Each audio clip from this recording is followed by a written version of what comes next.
Bonjour à tout le monde. En principe, Tantine Irène devait entretenir les enfants, mais elle est passée par ma maison le matin pour nous saluer à cause de Samy qui était malade. Peut-être qu'elle va venir un peu en retard.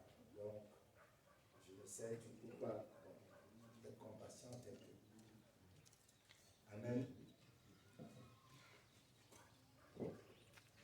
Nous allons continuer avec notre école du dimanche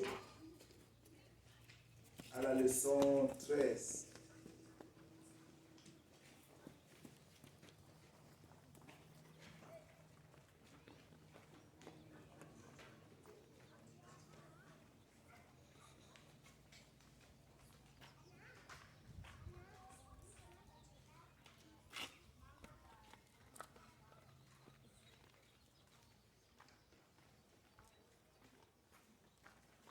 Mais avant d'entamer la leçon 13, nous allons un tout petit peu réviser la leçon 12 que nous avons vue la semaine passée et qui avait pour titre Adam et Ève désobéir à Dieu. C'est-à-dire que Adam et Ève ont désobéi à Dieu. Nous avons vu cette étude-là la semaine passée. Et nous allons nous atteler à réviser cette étude-là. Et comme je dis, c'est l'école du dimanche.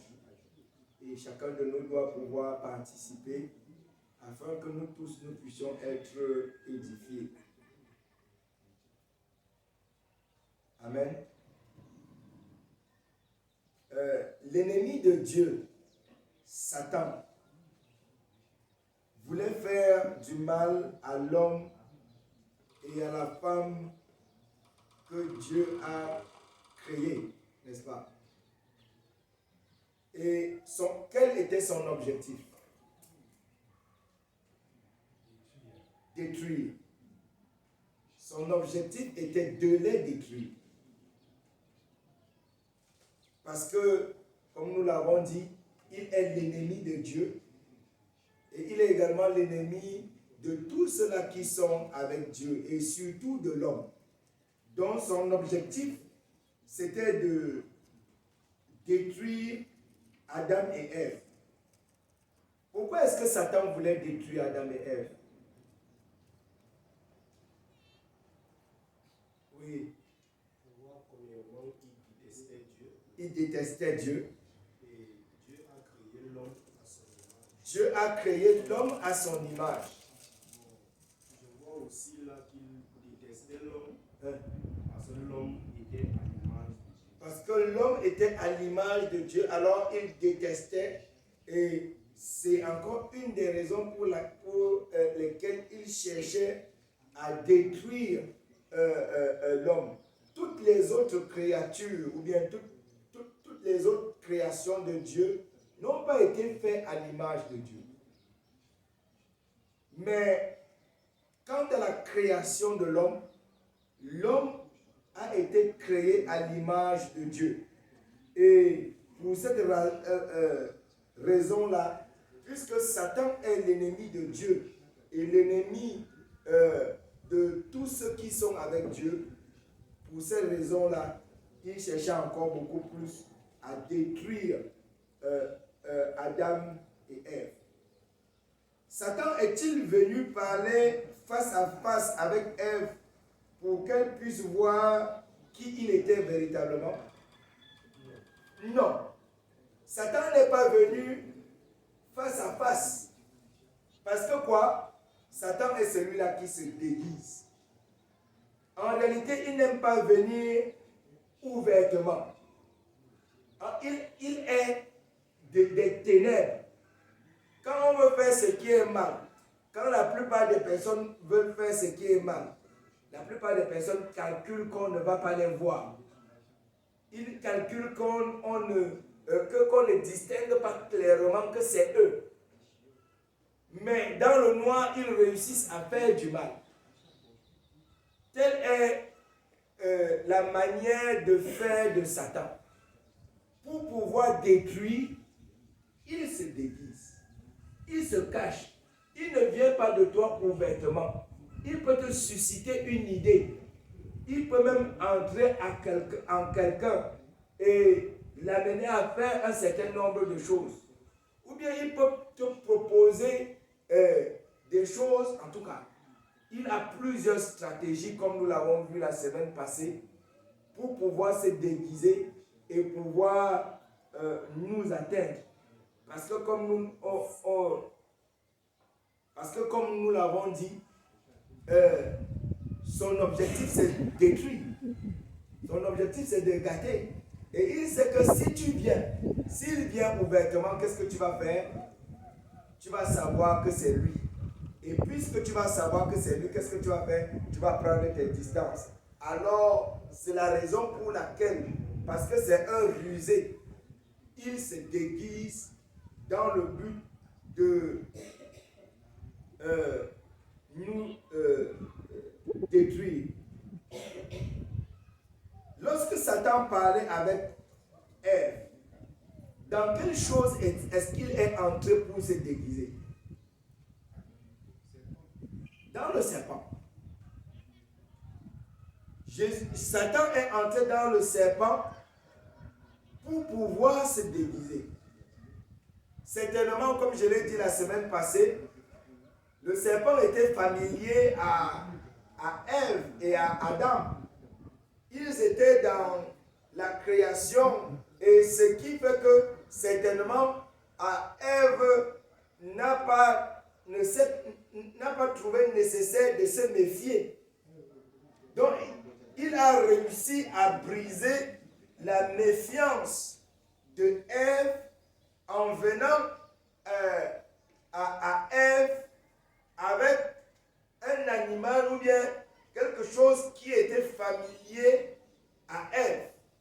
Mais toujours dans quel but? De détruire. Le diable ne viendra pas toujours à distance, hein. Il ne se présentera. Il utilisera même parfois des personnes qui sont tout proches de vous.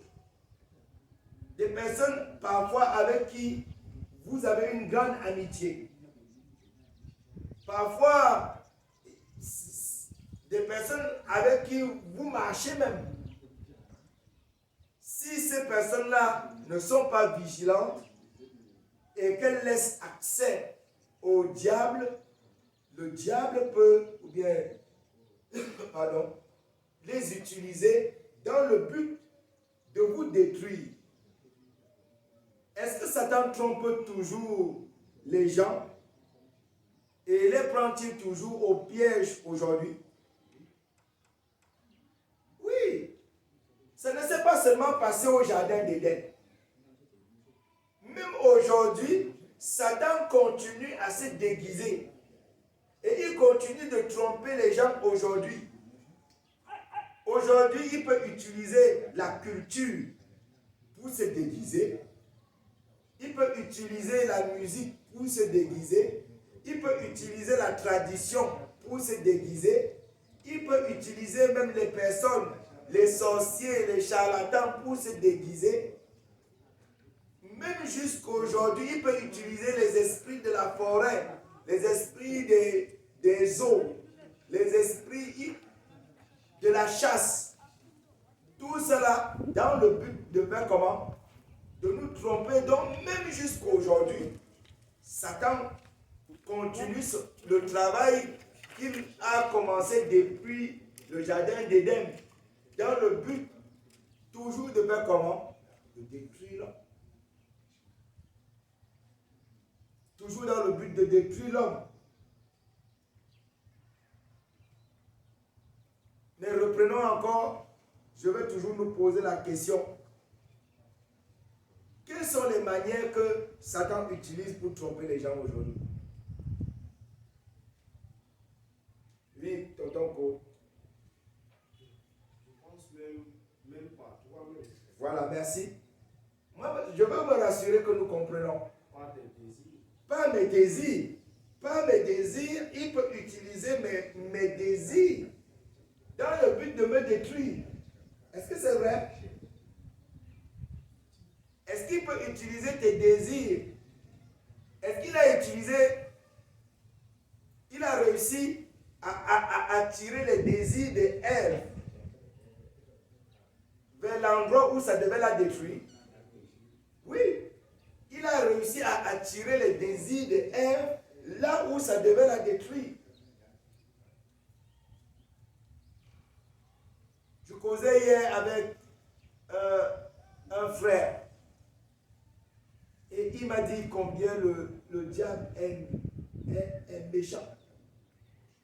Et il ne pensez pas que vous êtes, nous sommes, je ne veux pas dire vous, nous, ne pensons pas que nous sommes exempts, ou bien nous ne sommes pas, ou bien que nous sommes à l'écart, que le Satan nous détruise. Hein. Ne pensez même pas que parce que tu écoutes la parole de Dieu, que pour cela, ça fait que ça te donne la garantie que Satan ne peut plus te toucher. Hein. Le pasteur Raymond me parlait hier de l'enfant d'un frère qui était à l'école du dimanche, écoutant la parole de Dieu. Mais à un certain moment, puisque tout le monde cherche à être aimé, non? Et tout le monde veut qu'on l'aime. Et pour cette raison, oh, pardon.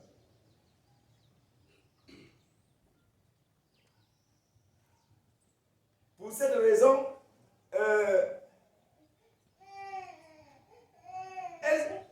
au lieu d'attendre le temps de Dieu, parce que Dieu fait toujours toutes choses bonnes en son temps, elle a dit que non, elle se rend compte que personne ne l'aime. Alors par conséquent, elle va commencer à faire des choses qui déshonorent Dieu. Et si ce n'était pas la grâce de Dieu, elle serait perdue. Cette personne-là serait perdue aujourd'hui. Donc même nous aujourd'hui, nos désirs, je dis ça pour appuyer ce que le frère Cole dit, peut amener le diable à nous tromper. Et afin de compte faire comment? Nous détruire.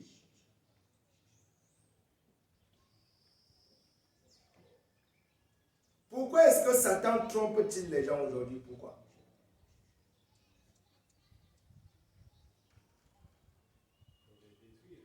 Pour les détruire. Oui. Oui. Gardons ça dans nos têtes. Je veux que ça reste. Aimerais-tu quelqu'un qui va te détruire? Voudrais-tu marcher avec quelqu'un qui va te détruire? Non, il faut que nous sachions que quelles que soient les propositions que le diable va t'apporter, son objectif, c'est de te détruire. Quel que soit ce qu'il te présentera pour te donner de croire que ça va contribuer à ton épanouissement, ça va contribuer à ce que tu sois heureux, ça va contribuer à ce que tu sois bien. Son objectif, c'est de te détruire. Il faut que tu sois conscient de ça. C'est pour cela qu'il ne faut pas laisser accès au diable. C'est pour cela qu'il ne faut même pas lui ouvrir un peu la porte. C'est pour cela que, comme la parole de Dieu dit, il faut apprendre à lui résister avec une foi ferme. Parce qu'il ne lâche pas prise facilement. Hein. La parole de Dieu dit que notre ennemi fait comment? Notre ennemi, le diable, rôde comme un lion rugissant, cherchant qui il va dévorer. Il rôde, il calcule. Le frère Patrice nous a proposé un cantique tout à l'heure là. Oui, je veux te suivre dans les bons, les mauvais jours. Non, quand c'est dans les bons jours, bon, généralement, on peut dire Alléluia, Amen, Dieu est bon, oh, tu es magnifique et je veux te suivre. Mais est-ce que c'est dans les mauvais jours, nous disons toujours la même chose? Non, les mauvais jours, nous commençons à dire, oh Dieu, pourquoi est-ce que c'est à moi que ça arrive? Pourquoi les autres ne subissent pas ce que je suis en train de subir. Ah, on commence à se remettre en question. Est-ce que tu m'aimes? Est-ce que tu prends même soin de moi? Est-ce que tu me regardes? Est-ce que tu me connais? Et c'est très facile à ces moments-là que le diable puisse t'injecter des pensées qui puissent t'amener loin de la volonté de Dieu. Vous vous rappelez de Job? Est-ce que vous vous rappelez de Job dans la Bible? Quand les mauvais jours sont arrivés, qui lui a dit de maudire Dieu et de mourir? Sa femme. C'est pas quelqu'un qui était très loin, hein? C'est pas quelqu'un qui était très loin. Sa femme lui a dit, maudit Dieu et meurs. N'est-ce pas? Donc, je veux dire qu'on doit être assez vigilant. Il a répondu à sa femme comme il fallait répondre, avec amour. Nous recevons de lui le bien. Nous ne recevons pas de lui le mal. Comme pour dire qu'il est souverain. Il est le maître de toutes choses. Je crois qu'elle cherche un endroit où elle veut garder ses enfants. Mais nous allons lui dire que ce n'est pas dans la chapelle qu'elle doit garder ses enfants. Et son mari est en train de suivre. Ce n'est pas dans la chapelle que tu dois garder tes enfants.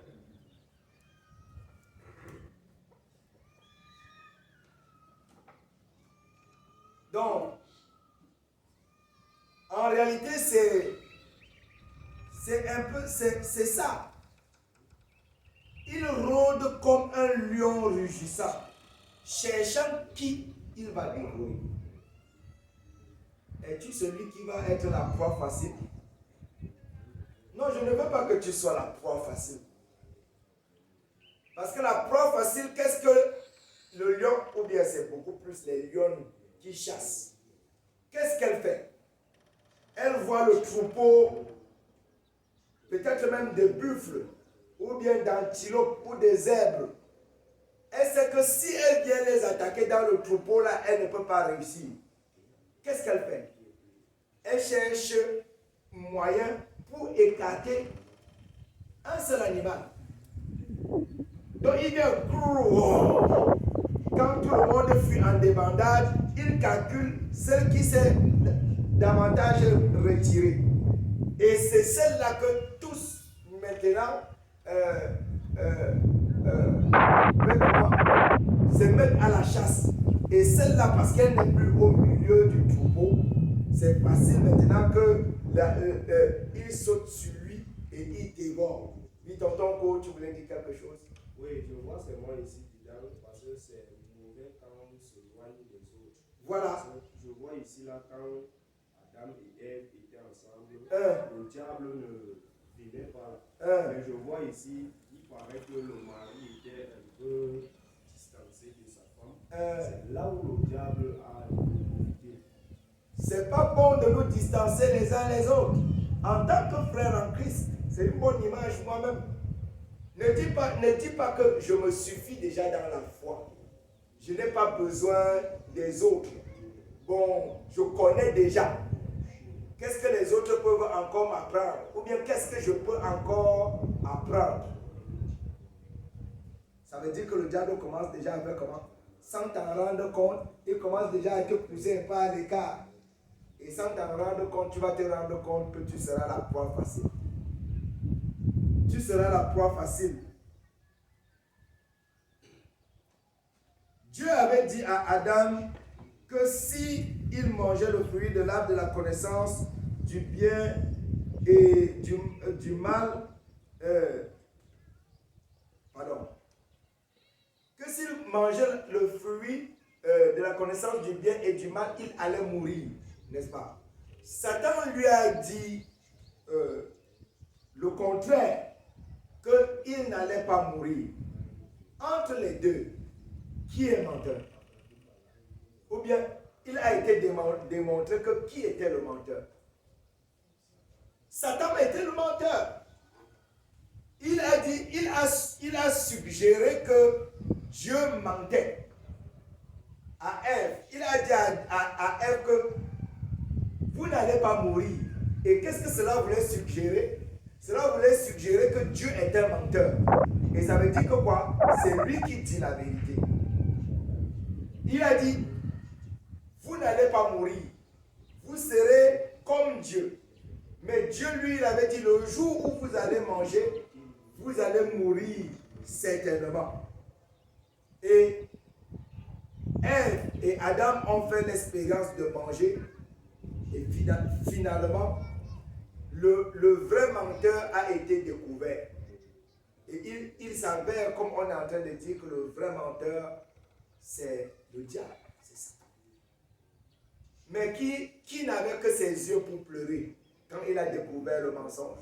Quand il a découvert que c'était le mensonge, qui n'avait que ses yeux pour pleurer?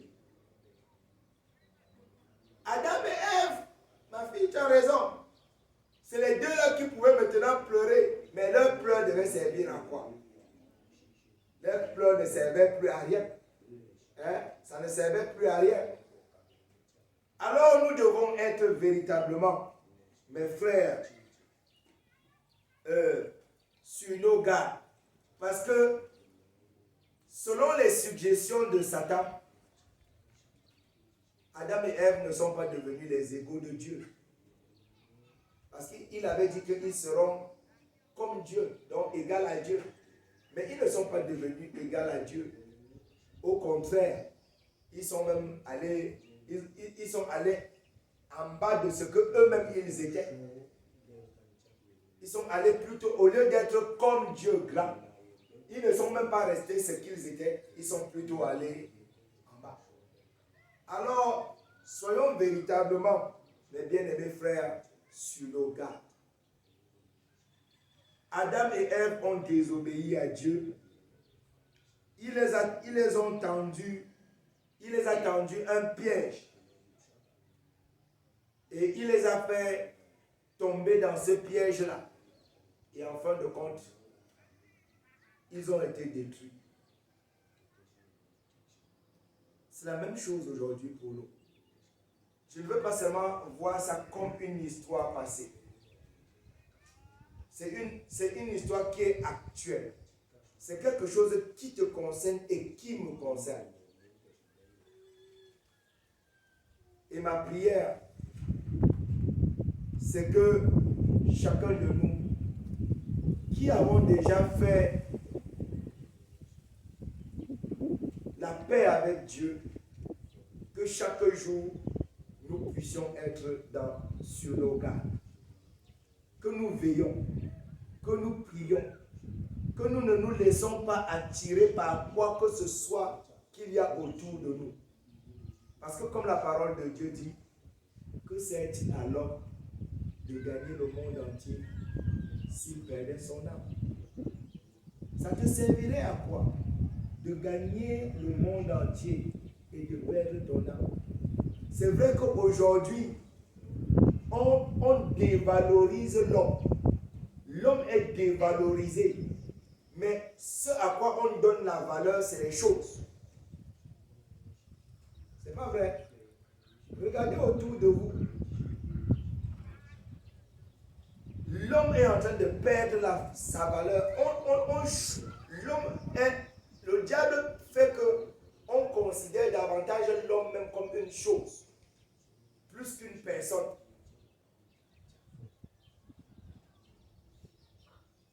Mais en réalité, l'homme a de la valeur. Tu as de la valeur. Nous avons été créés à l'image de Dieu. Comment est-ce que tu peux remplacer l'image dont Dieu t'a faite pour plutôt aller être, pour plutôt vouloir ressembler ou bien aller même moins que ce que Dieu a créé? Ce ne serait pas la sagesse. Logiquement, quelle que soit la chose,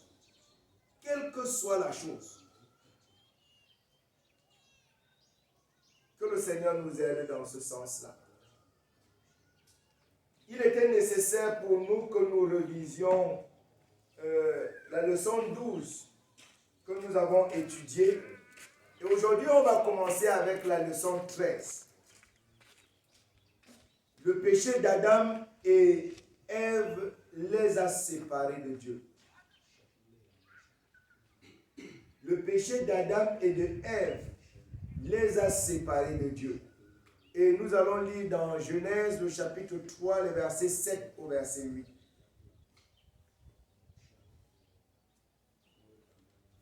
Je ne sais pas si dans nos fascicules en langue, cette portion y est. Chapitre 3, les versets 7 au verset 8.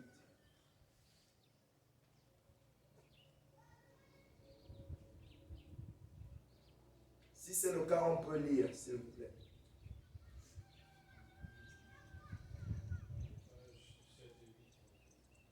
Pardon? Ah, d'accord.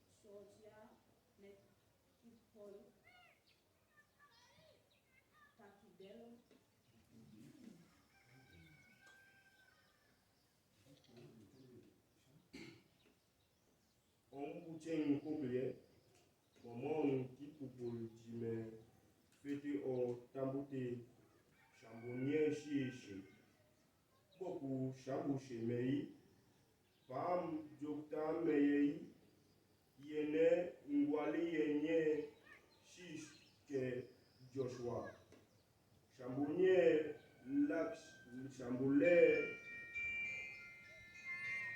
chambonnier les doigts femme a chambonnier les doigts Adam où il est fait femme nyeshi bangli na nya jokta we o tambute nya belene teto nya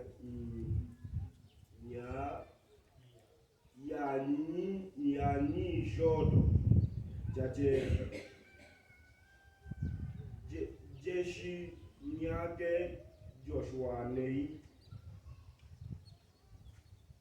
Ok, merci. Je vais également faire la lecture ici pour nous autres. Genèse 3, les versets 7 au verset 8. Les yeux de l'un et de l'autre s'ouvrirent. Ils connurent qu'ils étaient nus. Et ayant cousu les feuilles de figuier, ils s'en firent des ceintures.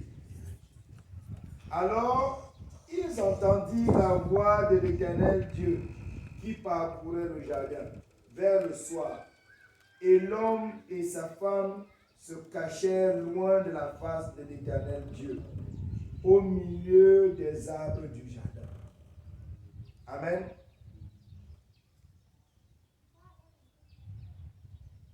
Le péché d'Adam et d'Ève les a séparés de Dieu. Adam et Ève ont été immédiatement séparés de Dieu à cause de leur péché.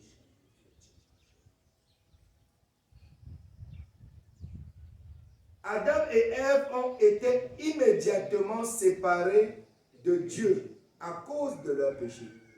Rappelez-vous que Dieu leur avait donné cet avertissement. Le jour où vous allez manger, vous allez mourir certainement. Adam et Ève ont mangé le fruit. Mais est-ce qu'ils sont morts immédiatement? Non, ils ne sont pas morts immédiatement. Mais d'une certaine manière, est-ce qu'on peut dire qu'ils sont morts immédiatement? Oui. On peut également dire qu'ils sont morts immédiatement. Pourquoi est-ce qu'on peut dire qu'ils sont morts immédiatement?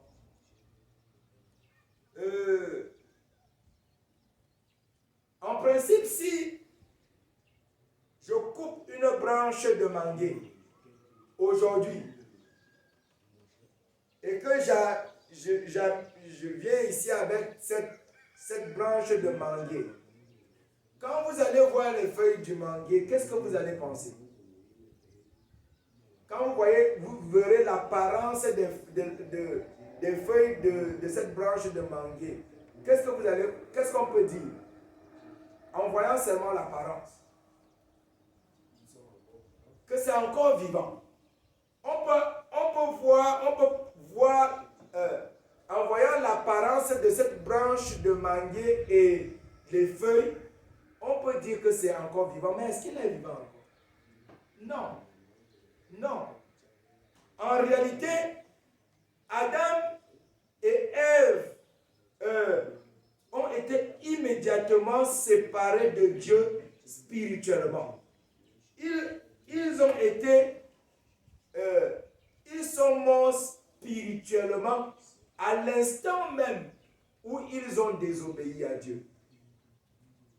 À ce moment-là précis même, ce n'est pas physiquement qu'ils sont morts immédiatement, mais sur le plan spirituel, Dieu était la source de la vie de Adam et de Ève. C'est Dieu qui a soufflé en eux après les avoir créés un souffle de vie et ils sont devenus une âme vivante. Et ils dépendaient de Dieu dans le jardin d'Éden. Ils vivaient en rapport avec Dieu. Ce qu'ils étaient sur le plan spirituel, ça découlait de Dieu. Or, leur désobéissance a fait que, sur le plan spirituel, ils soient coupés de leur source de vie. Parfois, il y a des exemples autour de nous, mais il faut être très attentif, parfois pour le réaliser. Quand on donne la lumière, si vous faites attention,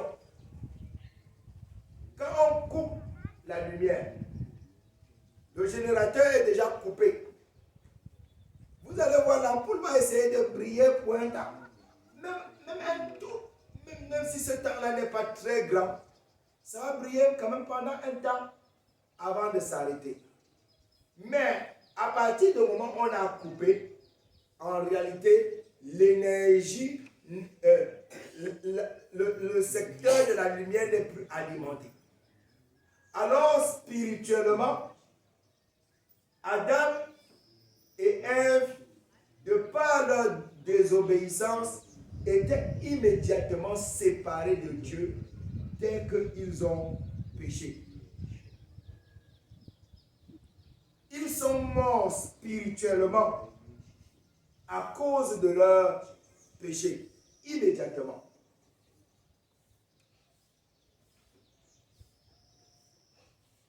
Et parce qu'ils se sont séparés de Dieu, ils étaient séparés de Dieu, Adam et Ève sont devenus de ce fait-là des ennemis de Dieu. Ils sont devenus les ennemis de Dieu. Parce que c'est volontairement qu'ils se sont séparés de Dieu. Et ils ont accepté les propositions de l'ennemi de Dieu. Il y a souvent cette manière de parler qu'on dit, et je vais essayer un peu de nous le dire. L'ami de ton ennemi, est-il ton ami?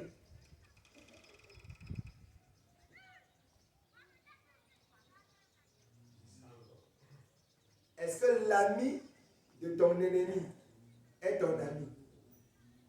Non. L'ami de ton ennemi ne peut pas être ton ami. Mais l'ami de ton ennemi est quoi pour toi? Il est ton ami ou il est ton ennemi? Il est ton ennemi. Parce qu'il va travailler avec son ami qui est ton ennemi pour chercher à faire quoi? À te détruire, à te nuire. Même parfois ici parmi nous on voit ça. Quand les femmes connaissent ce que je suis en train de dire là. Et les femmes aiment trop dire, voici ma copine. C'est ce que vous dites souvent, non? Alors, celle qui est ta copine, qu'est-ce que vous faites généralement? Vous restez là, vous bavardez, vous parlez de tout, vous liez. Je parle là par rapport au village, hein, je ne parle pas par rapport aux chrétiens, n'est-ce pas? Je parle là de manière générale. Et quand donc, celle qui n'est pas votre amie passe, qu'est-ce que vous faites? Je parle là au niveau du village. Vous êtes assises là. Qu'est-ce qui se passe? Vous ne voulez pas dire? Ah, heureusement que vous liez, vous savez ce que vous dites. Oui, tu l'avais dit.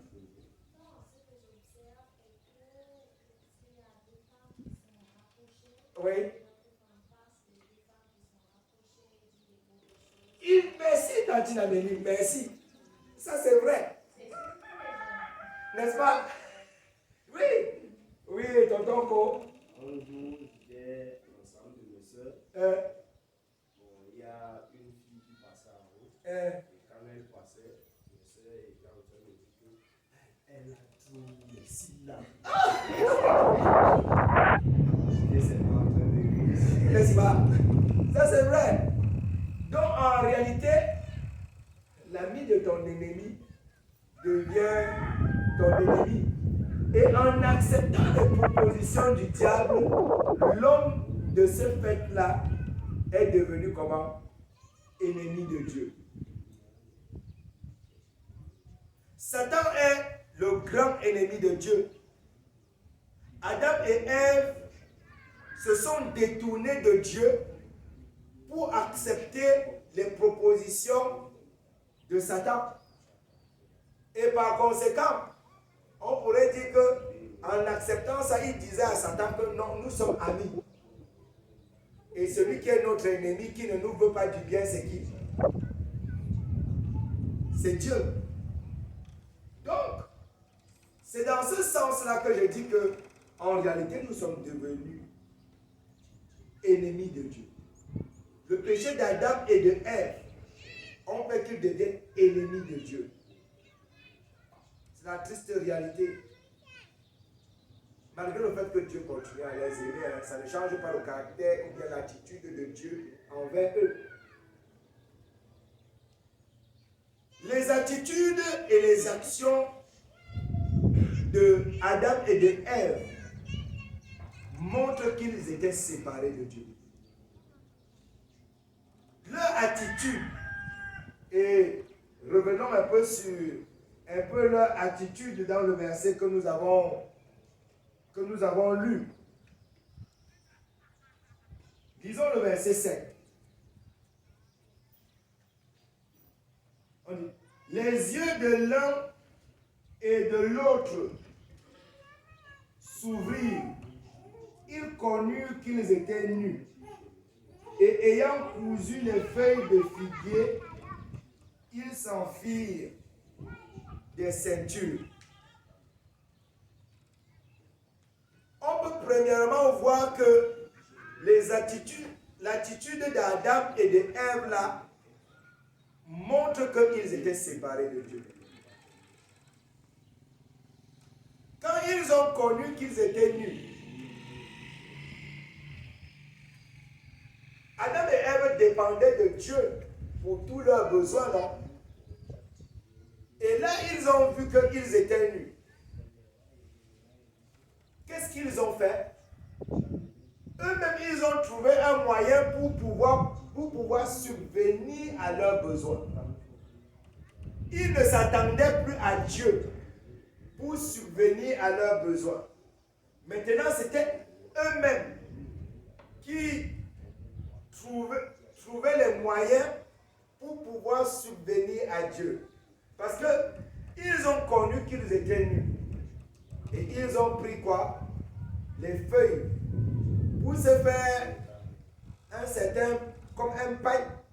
Appelons ça comme ça là.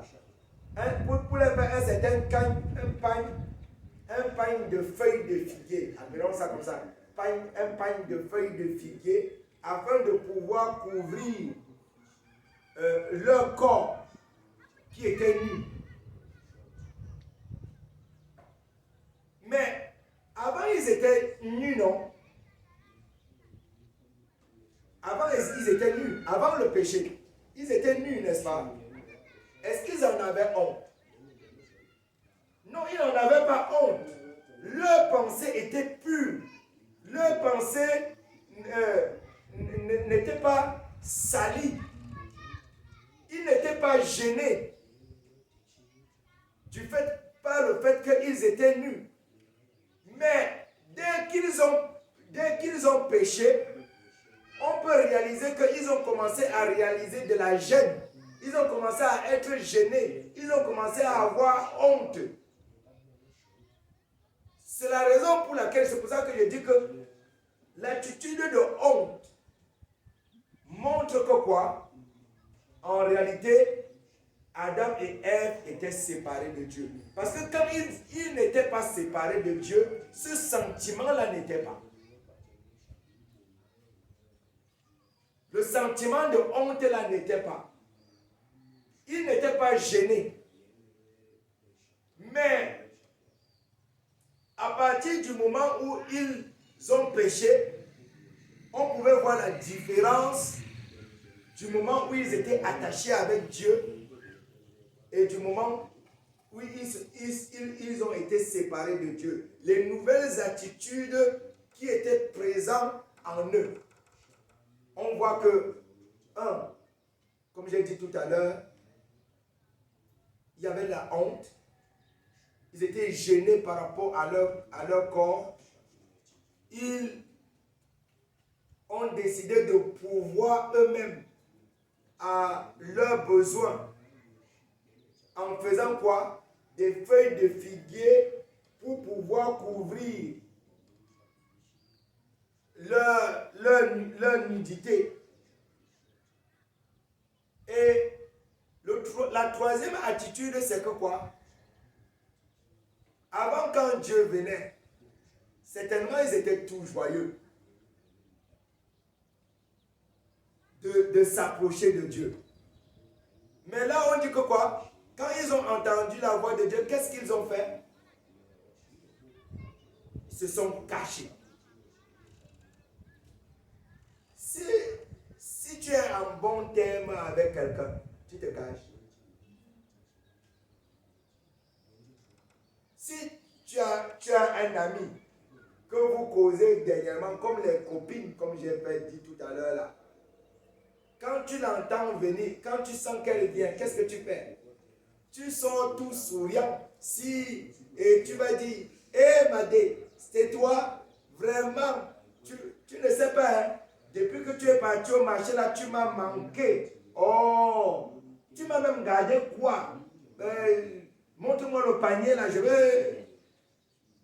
C'est généralement ce que vous faites, non? Mais si tu regardes, tu vois ma devenir à distance, tu commences à dire que non, pardon, je ne veux même pas mettre. C'est qu'il y a un problème. Et en ce qui concerne Adam et Ève, le fait qu'ils décident de se cacher montre que quoi? Il y avait une rupture dans leur communion avec Dieu. Quelque chose s'était passé. Ils n'étaient plus en harmonie avec Dieu. Ils n'étaient plus dans des bons sentiments avec Dieu. En réalité, comme on est en train de dire, cette attitude montrait que quoi? Ils ont été véritablement séparés de Dieu. Leur attitude montrait qu'effectivement, ils étaient séparés de Dieu. Et c'est dommage. C'est triste. Que tu passes d'un sentiment joyeux, que tu passes d'un sentiment de paix à un sentiment continuel de honte, de gêne, de peur.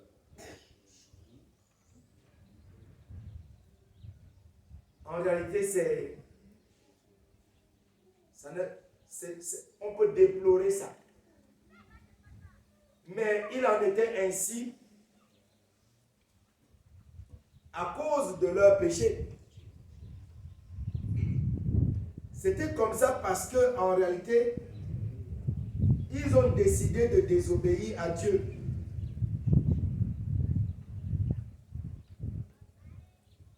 Ils ont eu peur.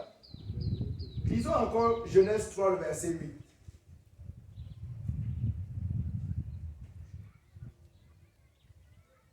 Alors ils entendirent la voix de l'Éternel Dieu qui parcourait le jardin vers le soir. L'homme et sa femme se cachèrent loin de la face de Dieu, au milieu des arbres du jardin. Tu te caches. Pourquoi est-ce que tu te caches? Quelles sont les raisons qui t'amènent à te cacher?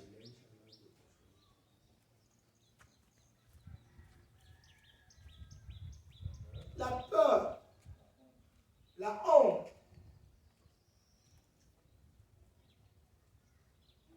C'est une scène, je vais prendre une illustration au milieu de nous ici. Peut-être, je suis sûr que la plupart d'entre nous ont vécu ça au moins une fois. À l'école, quand un enfant, parce que c'est arrivé plusieurs fois, quand un enfant a pissé dans son pantalon, ou bien il a fait les selles dans son pantalon, qu'est-ce que les autres font? Quelqu'un a déjà assisté à une scène comme ça, ici? Moi, j'ai eu ma part, mais pas à l'école. Ah, quoi, pour lui, mais pas à l'école? Parce que nous, bon, je venais déjà à l'église, mais je fumais encore la cigarette. Tu m'as pris d'aller faire le job dans le champ, de taper les pieds du maïs. Et je suis allé avec la cigarette. Et tu as un panier pas là-bas. J'étais là-bas assis et je fumais. Quand je t'ai vu, venir, j'ai d'abord éteint ma cigarette. Et pour ne pas que tu vois même le déni, j'ai mis encore dans le paquet et j'ai jeté là-bas en bas. Je n'ai pas su. J'avais l'eau aussi à côté de moi. Je me disais que tu vas me poser des questions et tu vas m'approcher. Et certainement tu vas entendre l'odeur. J'ai pris l'eau, je laisse la bouche. Je dis, mais il va connaître maintenant. Et je n'avais pas su. Je ne suis pas Dieu, moi. Mais Dieu, lui, l'a su. Dieu, lui, l'a su, mais moi, je n'ai rien su de tout ça. En réalité, pour dire que quoi? Quand on désobéit à Dieu, les attitudes que nous développons peuvent directement montrer que quoi? En réalité, on est séparé de Dieu. Et en ce qui concerne Adam et Ève, par rapport au verset 8 que nous avons lu, ils se sont cachés. Et ils se sont cachés pourquoi? Certainement, ils ont eu peur. Comme quoi, ils ont eu peur. Que bon, maintenant, comme il arrive là, il va découvrir que, il va se dire que, il va penser que. Mais c'est dommage, comme je l'ai dit tout à l'heure, de passer d'un sentiment de paix, d'harmonie, de joie à ce genre de sentiment-là. Est-ce que Adam et Ève avaient raison d'avoir peur de Dieu? Oui, je suis d'accord avec toi, ma soeur Amélie. Ils avaient raison d'avoir peur de Dieu. Parce que Dieu ne parle pas seulement. Hein. Dieu, nous les parents, ou bien certains parents, voici ce qu'ils disent souvent à leurs enfants. Je vais te taper. Hein. Et l'enfant fait la bêtise. Il ne tape pas. Pourtant, il a dit à l'enfant, papa, si tu fais encore ça, je vais te taper. Mais après, il dit encore, je vais encore te taper. Hein. Ainsi de suite, ainsi de suite. Et l'enfant comprend que quoi? Mon père dit seulement, ou bien ma mère dit seulement des choses. Même ses menaces, il me menace seulement, mais il ou elle ne fait pas véritablement ce qu'il dit. Mais est-ce que c'est le cas de Dieu? Non. Non, ils avaient raison d'avoir peur de Dieu. Parce que Dieu fait ce qu'il dit. Il fait ce qu'il dit. Adam et Ève lui avaient obéi. Et Dieu punit toujours la désobéissance. Dieu punit toujours la désobéissance à ses commandements. Parce qu'il est saint. Nous avons vu ça en arrière, non? Il est saint. Et il punit la désobéissance.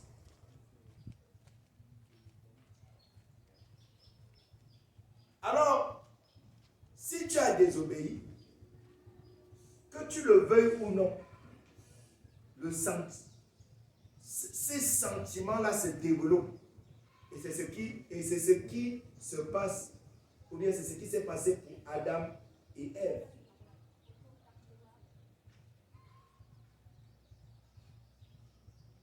Sentiment de honte, sentiment de peur, sentiment d'indépendance, tu vas être indépendant. Tu crois que c'est toi maintenant qui peut faire un certain nombre de choses?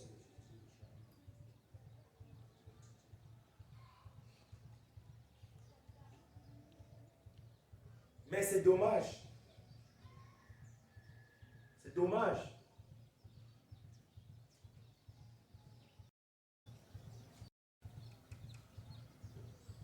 C'est la raison pour laquelle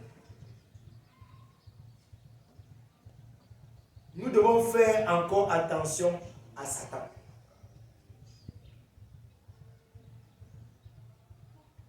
Satan a poussé Adam et Ève à désobéir à Dieu parce qu'il haïssait Dieu, mais aussi parce qu'il haïssait Adam et Ève. Il haïssait l'homme qui avait été fait à l'image de Dieu.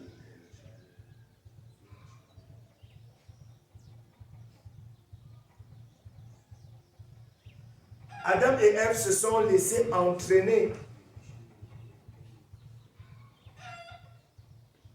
Ils se sont laissés entraîner dans cette désobéissance-là. Mais qu'est-ce qu'ils ont récolté en fin de compte? Ils ont récolté qu'ils ont été séparés de Dieu. Ils ont récolté ce sentiment de honte, ce sentiment de gêne, de peur. Leur attitude le démontrait.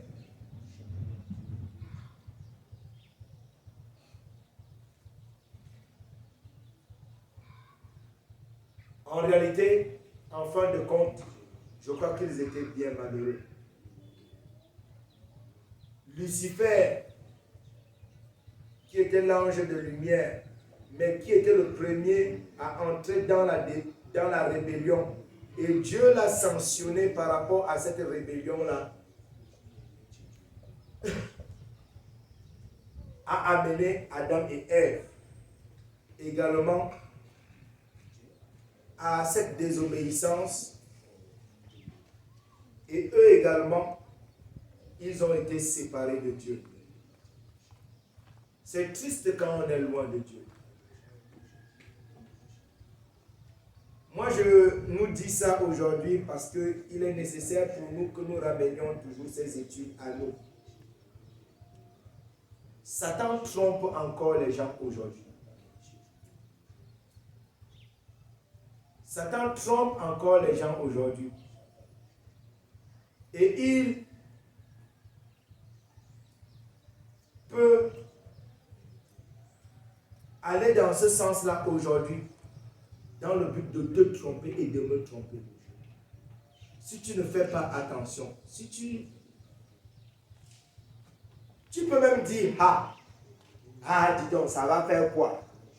Mais quand les conséquences vont arriver, tu vas réaliser que ce n'est pas ton profit. Tu ne profites pas.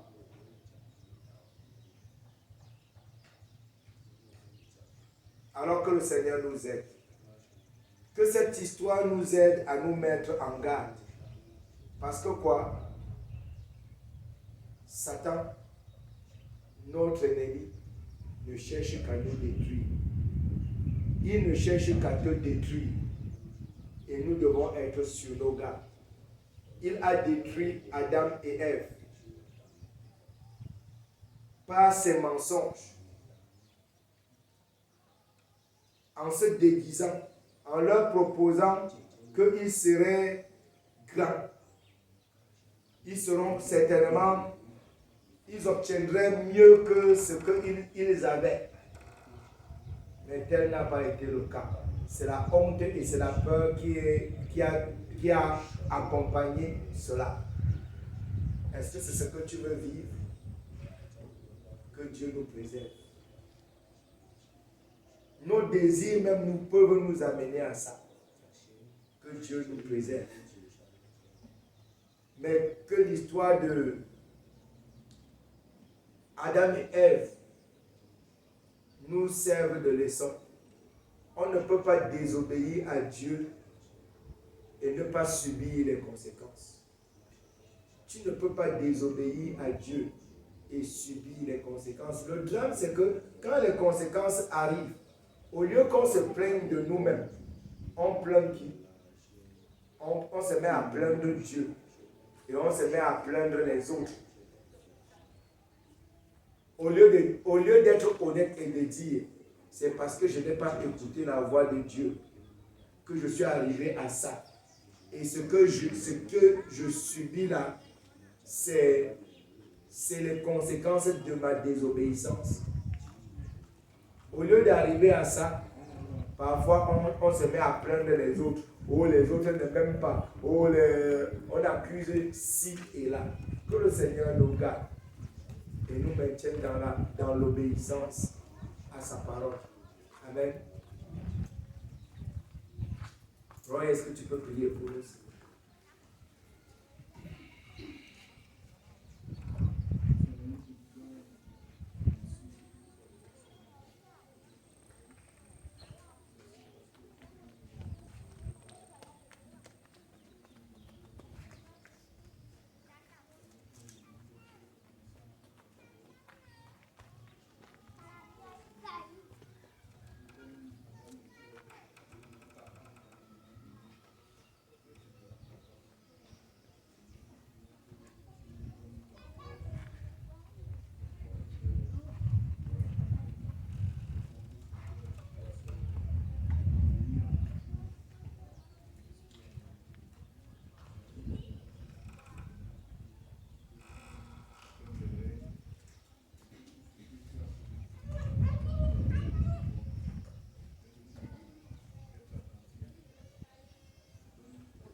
Que le Seigneur nous aide. Amen. Nous avons véritablement besoin de ça.